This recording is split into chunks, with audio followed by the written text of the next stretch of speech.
Bonjour à toutes et à tous. Aujourd'hui, j'avais envie de discuter avec vous d'une notion qui me tient à cœur. Il s'agit des managers, des entrepreneurs, des responsables, bref, toutes ces personnes qui sont multicasquettes et qui ont pas mal de poids à porter sur leurs épaules. J'avais envie de discuter avec vous de cette notion de sandwich, d'entre-deux chaises, vulgairement, excusez-moi l'expression, mais du cul entre deux chaises, puisqu'effectivement, le poste de manager, de responsable, de chef d'équipe, d'entrepreneur même, est un poste particulièrement compliqué, on pourrait même dire que c'est l'un des métiers les plus difficiles au monde. Pourquoi est-ce que je dis ça? Puisqu'effectivement, cette personne, cet être humain, comme les plus de 7 milliards de personnes qui nous entourent sur cette terre, finalement est toujours pris en étau entre des objectifs qui viennent de la hiérarchie, mais également des attentes qui viennent de ses collaborateurs, des salariés, des clients. Par rapport aux entrepreneurs, ce sont effectivement les pressions financières, stratégiques, parfois qui viennent d'associés aussi, mais aussi des clients.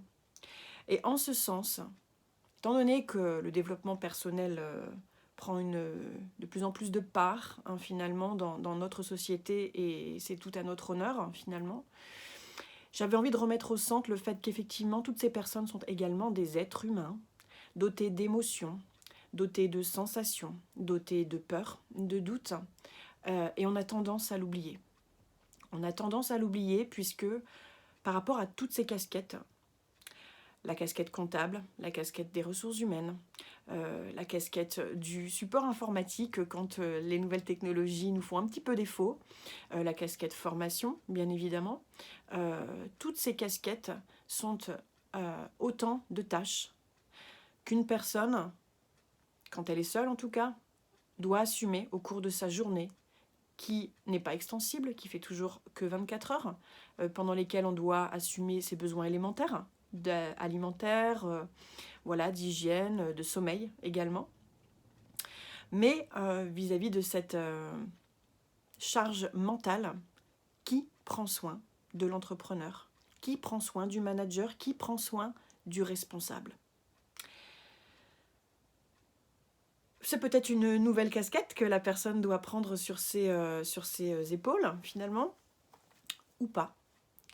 Puisque ma proposition, effectivement, c'est de prendre en charge cette partie de gestion de l'humain. L'entreprise est faite de chair et d'émotions, mais effectivement, lorsqu'on a des objectifs chiffrés de performance, de croissance, fixés, quel temps peut-on prendre pour justement cet accompagnement? La hiérarchie a également ses objectifs. Le temps à prendre, à passer avec ses collaborateurs peut être figé, fixé dans un emploi du temps, mais parfois il se peut, et vous le savez aussi bien que moi, que les plannings changent, bougent, que les urgences, les imprévus font que tout est bouleversé. Et ce qui compte, c'est évidemment de tenir dans le temps. Cet échange, cette qualité d'échange, cette qualité d'écoute et la prise en compte des intérêts du collaborateur, de l'associé, de l'entrepreneur, du responsable. Par rapport à ça, ce que je vous propose, c'est effectivement d'inclure en fait cette partie dans votre quotidien à travers un accompagnement différenciant, à travers la prise en compte, comme lors d'une réunion, d'éléments fondamentaux qui sont finalement la gestion et le fait d'accompagner la personne à mieux vivre ses peurs, ses doutes, à mieux construire ses objectifs, à faire en sorte qu'elle puisse être efficace, performante au quotidien, mais avant tout heureuse et épanouie dans son travail. On parle énormément de qualité de vie au travail, mais comment est-ce que les entreprises s'emploient à favoriser cette qualité de vie au travail et l'épanouissement de ses collaborateurs? Remettons au centre l'humain, le manager, le responsable, l'entrepreneur, qui est ni plus ni moins qu'une personne humaine qui a énormément de charges de travail, énormément de charges mentales, mais aussi énormément de charges émotionnelles à gérer, et vis-à-vis de laquelle, finalement, il y aurait peut-être des améliorations à fournir, voire même un défaut d'accompagnement. Si cette vidéo vous parle, je vous invite à me contacter via mon site internet www.coachinggeneration.com, à me demander en message privé un catalogue de services si vous le souhaitez pour des accompagnements autant collectifs qu'individuels. Nous sommes 2 coachs certifiés ICF prêts à vous aider sur ce chemin pour atteindre vos objectifs, pour faire en sorte de favoriser la qualité de vie au travail et favoriser l'épanouissement de vos collaborateurs au quotidien.